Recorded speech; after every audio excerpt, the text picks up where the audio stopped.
Everything's good today. Morning, everyone. How's everyone doing today? I almost said happy Saturday, but it's Friday, so happy Friday. Find myself with a day off, so I figured I'd do a couple of days early continuation in our series. Our last video, I was taking all of you for a tour of segregation at the Stiles unit where I worked from 2013 to 2015. I love the shout outs from the individuals who were telling me in comments, good luck, do I know such and such officer, what's this? I don't work there anymore and haven't for 7 years now, so I just want to get that out. I don't know where I was going with that other than I just appreciate you watching the video. So let's get into it. Where we last left off, the chow cart had just come in, and now it's time to start serving chow. That probably would have been around 10:30. They ate lunch pretty early because they ate breakfast, I think, around 4:30 or 5 o'clock. Breakfast was 99% done by the time we took over at 6:30. So, chow cart would come in. I'm not going to get into the feeding procedures much in this video. I did a whole video on the series of did a whole video on feeding chow in seg. You can check that out down in the archives where I go in detail. I'm going to hit on a few highlights, and we're going to talk about everyone's favorite and least favorite, the food loaf. If you were down on the floor, you had to stop what you're doing, go ahead and just put all the paperwork up in the picket. Sometimes at that point we'd be ready to switch out with the picket boss, whichever one of us was tired or ready for a change. If you had a picket warrior, that fucker'd stay in there the whole time, and the other two just stay on the floor and do the job. Call them little bastards picket warriors. So you go over to the cart, take a look at the paper. It would have special diet trays. Guy in cell 8 is a diet, either high fiber, no peanut butter, something to that nature. So some kind of dietary thing that had been set up. And count the trays. If you had 82 inmates, there needs to be 82 trays in there. At least one day out of every 4-day shift, there were too many trays, which was bad, or there weren't enough trays. Okay? So we go ahead and get the trays, get them in the feeder, start making our movements, pass out the trays. Let's just pretend for this particular video that feeding went well. Nobody bucked at the tray they had. Nobody claimed they weren't a diet or they were a diet. We get it all passed out. Okay. Once we were done with the last guy, we'd make the circle on back around. First boss would push the cart out in the hallway. One of the SSIs at some point would come by and get it and take it back to the main kitchen area. The other boss, we had a garbage can on wheels. We'd take that thing, we'd roll it down the tiers, stick the bean tool in, lift up. The mechanism would lift up, grab the slot, pull it open, tray'd come out, throw that in the garbage can, move on to the next one. That was called slopping. All the trays would end up in the garbage can, shove that thing out in the hallway, you're good to go from there. Move on with the next one. A lot of times what would happen, and this was against policy, the one boss with the garbage can would get ready to go. The other boss would just walk down the rows of doors, taking the bean tool and just popping the slots. Okay. By the time you get there, inmate would already have the tray on there. Grab it, go. I'd move on. Boss would go back and start closing the slots. While I'm carrying the garbage can up the stairs, he or she went up there, popped open all the slots. It made it faster. It sped the process up, but you could get a write-up for it. And a lot of guys did. Just depending on that chicken shit the supervisor wanted to be. Let's talk about the food loaf. Food loaf was a disciplinary food. You can Google search it. It typically comes up as Nutriloaf on Wikipedia. Every facility in probably the world, at least I know America has it, it's disciplinary food. Every food that's going to be on the tray, let's say it was a burrito with a side of rice, a side of black beans, a side of carrot, all that went into a blender, chopped up, pureed. It was poured into a container, a bowl, something, a bunch of cornmeal dumped into it, all mixed in to basically a loaf. And they would bake it in the oven, I don't know how long or what temperature, and it typically come out just a kind of a thick oval shaped looking thing. Almost kind of like a football, something like that. It wasn't appealing at all. It was put in a brown paper bag, folded up, and it was put on top of the tray cart, and it had the number of the sale that is written on. Loaf, I'm not going to call it that anymore, food loaf was served to inmates for disciplinary problems. If their slot popped, they'd stick their arm out, foot out, head out, throw stuff out. It was for the unruly ones. It was a punishment. Now you're thinking it doesn't sound bad. It's all the food chopped up, just mixed in with cornbread like a cornbread loaf. It was pretty fucking bad. Sounds good in theory.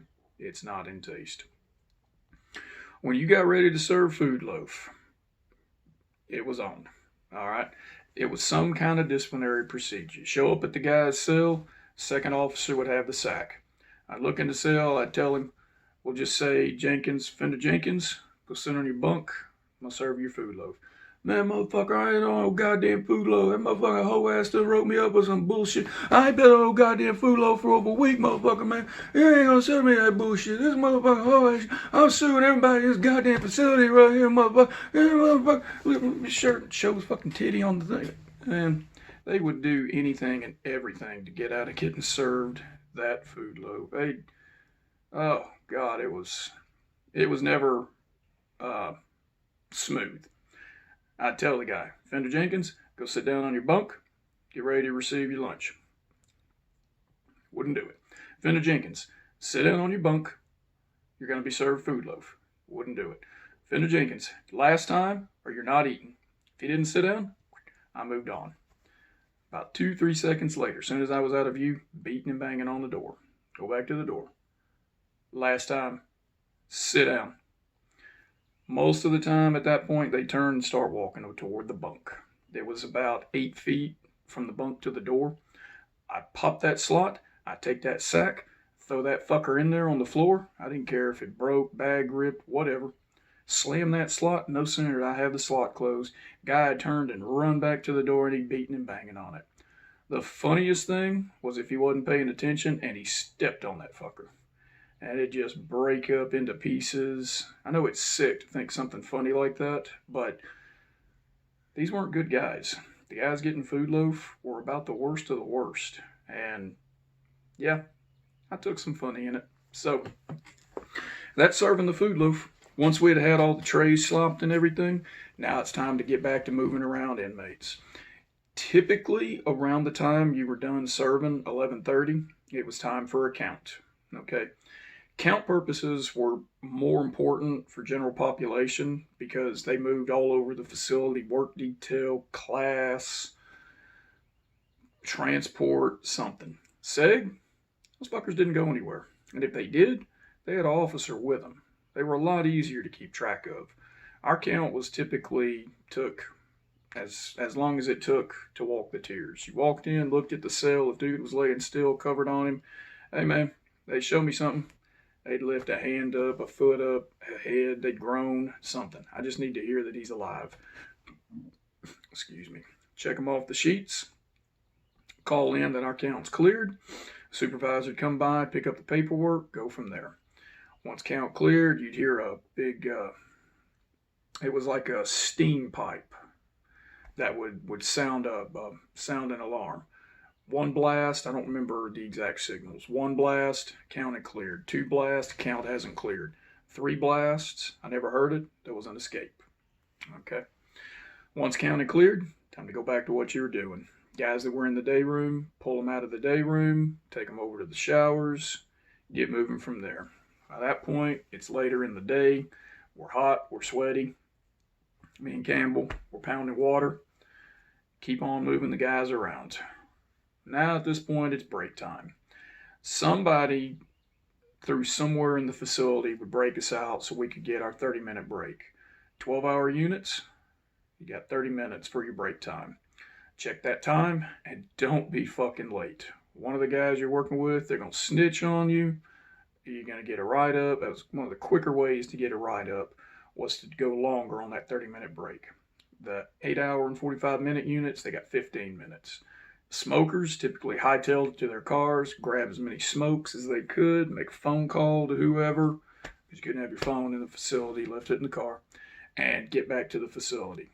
And it took a long time to get out to that parking lot. The in procedures that I talked about, you got to do those in reverse to get out and to get back in from your car. Typically, I'd just go to the ODR. Most of the time, the air conditioning worked in there. If it didn't, the place it was moist, humid, stunk like whatever kind of food they were making. I'd go in and I'd get me some food. Most of the guys would take their stab vest off, hang it on the chair. I wore mine as a badge of honor. I kept it on all the time. I was proud to be a seg boss, and I wanted to fucking show it off to everybody in there. Get whatever food they had. Let's say for today, they had pulled pork with some kind of really thin, runny barbecue sauce, some kind of a bean product, pinto, kidney, lima, black bean. I will say one thing. I never had black beans in my life until I worked there. I love them to this day. It's probably that and chili beans are my go-to bean product. I love them. Make burger patties out of them. Good stuff. They're cheap, cost efficient. Some kind of a vegetable product. Carrots, corn. Carrots was a big thing there. I guess because they were easy to grow. Okay. And every now and again there'd be some kind of little dessert product. Sheet cake usually. You'd sit down, an inmate would come over to you and he'd offer to go get you a drink. I never let any of those SSIs get me drinks. A lot of the civilian staff, they'd hold their cup up. SSI! SSI'd come over, take the cup, and they'd yell out red, orange, purple, whatever the color of the beverage was. They'd get them some ice from the ice machine, fill that shit up, and bring it back to them. Never let them serve me. I'd get that. Usually I'd get a cup of coffee, just kind of choke it down. It was hot. It wasn't the time for coffee, but I wanted it anyway. Relax, take a breather. Every now and again, there'd be some individuals that I knew or recognized in there, sit and have a conversation. Other times, you're just sitting there with randos that you didn't know. So, eat, relax, go back into seg. Go back in. By that point, it was time to break out the other boss. A lot of times, we switch out into the picket from there. Let's just say, for sake, I'm in the picket. You could take your stab vest off, breathe a little bit because you weren't on the floor anymore. Sometimes I did take it off when I was in there. A lot of times I just left it just to have it on. And then from there, the day had kind of started to slow down just a little bit. By that point, over half the pod had been moved into the day room. Okay. Guys had kind of quieted down. They'd got a lot of the yelling out of their system. They'd already got their comms out to everybody. They had their first meal. A lot of them would go down for a nap or just kind of quiet down some, okay? And movement would continue. Sometimes around that, the pill nurse would come in. It'd be time to walk her around, pass out all the pills. You'd get a random visit from one of the supervisors. They would check our paperwork. One of the things you did in the morning up in the picket, you had post orders. Post orders were there for you to read and acknowledge security procedures. Picket, you don't let anybody in, offenders can't come in. Standard operating procedure, basically. You would sign those post orders that you had read and acknowledge them, and the supervisor would take those at some point and turn them in. That way, at some point, when you violated, not if, everybody was going to violate some kind of policy, when you violated it and you got wrote up and you claim you didn't know, they thrust that post order at you with the date on it. Is this your signature? Yep. So there you go. You didn't have a leg to stand on. You could use any kind of excuse you wanted. You're trying to get business done, trying to get this taken care of. This order violates this order. It didn't matter. Once your signature was on black and white, if they wanted a discipline, they got you. So, keep moving the guys around. Let's just say, for sake of argument, we got about an hour left on shift, and we're finished up with the last guys. That's one that I forgot. Let's back up just a little bit. I talked about if we didn't have enough trays when we were feeding, you go to the kitchen, plead your case. There was this ugly, old, fat, nasty woman that worked in there. God, She wanted to be called sergeant. For whatever reason, the food service managers, they went through sergeant's course. They weren't security staff. They didn't wear three stripe chevrons on their collars or on their sleeves that said FSM. But people would call them Sarge still. All the inmates did. I never called them Sarge. To me, they weren't sergeants. You can argue it all you want to, whatever. They're not security. What kind of time we making here? Sorry about that. We're good. So you go in, we get an extra tray. She'd argue with you. You lost it. You dropped it. Whatever, bitch. Just give me some more food. If there were too many trays, those guys could see the inside of that cart. When the doors opened up, they could see the inside. When you get over to cell 83, 84, sometimes there might be 2 or 3 trays extra. The right thing to do was to send it back to the kitchen. That shit was going to get thrown away. One of the SSIs might eat it, something. The wrong thing to do was to give it to one of the cells. A lot of times I did. Now the problem with that, if the guy over in, say, cell 62 sees me doing that, he could write me up for it. They were only supposed to get what they were supposed to get. One tray. Dude got 2 trays. Technically, everybody else, they're supposed to get an extra tray. And that ain't going to happen. If dude had 3 cookies on his tray and the other dude had 2 cookies, I was supposed to go to the kitchen and get 1 cookie for this guy and bring it back to him. Yeah, that happened all the time. So, if you passed out the extra trays, great. Sometimes you make some deals with the guys. Hey, I give you this tray today. You give me your rec for the next 2-3 days. Man, boss, that's some hoe ass shit. Man, I give you 1 day rec. I give you 1 day rec, 2 day shower. Depending on what mood I was in, I might make the deal with him. A lot of times I made deals for 2 days rec and 2 days shower. And if I was in that pod, that dude wasn't coming out of his cell. Most of the time they were honest about it and owned up to it. That was being a convict. Other times, if I was in a bad mood, I'd just slam the doors and I'd shove that card out. Man, they're just going to throw that food away, ball. Give me that. Y'all know damn well you ain't getting nothing. So, at this point, we've got everybody moved around. They've all been to rec. They've all been to shower. We're just kind of hanging out at that point. From there, you could either stand around, chill. By that point, we were pretty freaking exhausted. We'd been talking to inmates all day, talking to each other. Usually there wasn't a lot of conversation between us. At least with me, an introvert by nature, I was just done talking to other human beings. I'd just kind of hang out, chill, do some security rounds. The problem with security rounds, you left yourself open to inmates trying to talk to you. They'd come up to the door and ask you all kinds of everything. Boss man, boss. Hey, boss, Officer Carter. Mr. Carter, boss. Hey, I'm done with this. I'm done with this magazine here. Can you pass that over to my cellie? Cellie meant there were 2 individuals in a cell. There weren't. There were single cells. But a lot of them considered the cell next to them their cellie because they could talk to them so much easier. There was a gap about, it's kind of hard to see, there was a gap about yay big from, pointing like you can see, from the wall to where the door was. That let the door slide freely. You could pass a few things through that. Small things, okay? If I was in a good mood, sometimes I'd take that magazine and I'd slide it through the slot over in the next one there. Sometimes they wanted it to go 3 cells down, all right? If one of the chicken shit camera watchers was watching and saw that, they'd take note of it, take the time, write you up. You'd find out about it maybe 1 or 2 shifts later on. Disciplinary, trafficking and trading with inmates. Or let's just say the inmate that asked you to do it had some kind of beef with me. You could fill out an I snitch form, write me up, go from that. A lot of times, I didn't get wrote up by the inmates. Most of the time, I didn't get wrote up by the inmates for passing stuff. It did happen twice by one of the camera snitches. If you said no, they'd be like, hey man, I asked, right?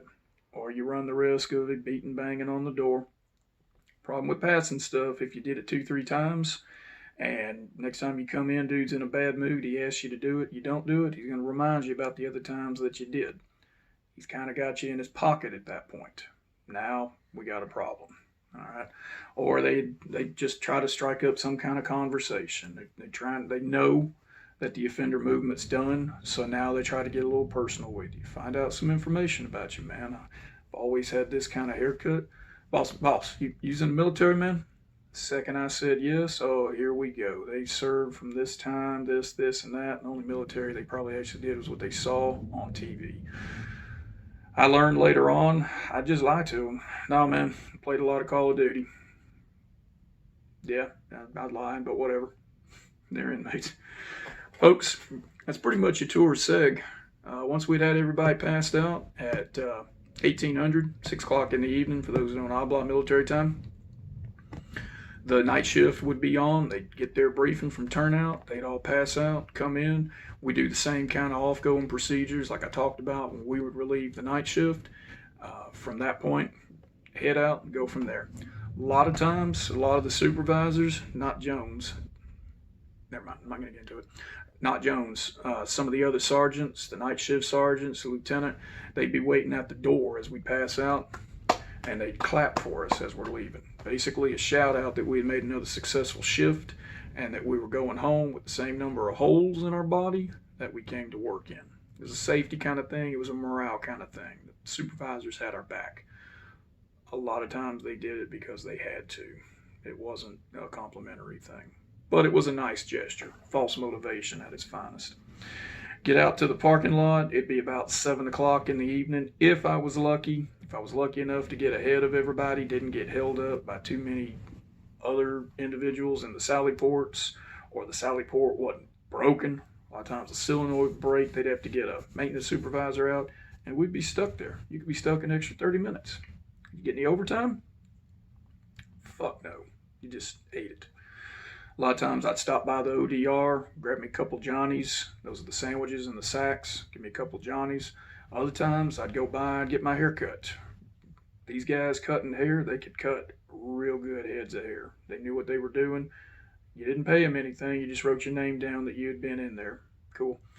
Get that taken care of. If you dropped off uniforms in the morning to get done, that was a good time to pick up the uniforms, grab those, get to the car, get home. If I didn't stop to do any of that, I'd get home around 7:30 or so. Just take a shower, watch a little TV. I'd already eaten. Go to bed. Be back up at 3:30, 3:45, ready to do it all again the next day. I hope you guys have enjoyed this little series of a tour in segregation. This was a pretty typical way of how it went. Next video, I've done a lot of negative videos on this channel. For that, I do apologize. I didn't have a successful tour of duty there, a successful career. There was a lot of negativity as it is a prison. However, there were a lot of good things. There were some good times. I'm going to start doing a series on some of the good times that I had while I worked there. I've been thinking about it. There were quite a few of them. I'll compile a list of it, and I'll go through those for you guys, kind of do some positive entertainment. So, folks, hope you all are doing well. Hope you're staying safe during this pandemic. Hope everyone's not feeling much of the pressure at the gas prices, at the gas pumps right now. Man, let's just get through this. You guys take care of yourselves. I'll see y'all in the next video.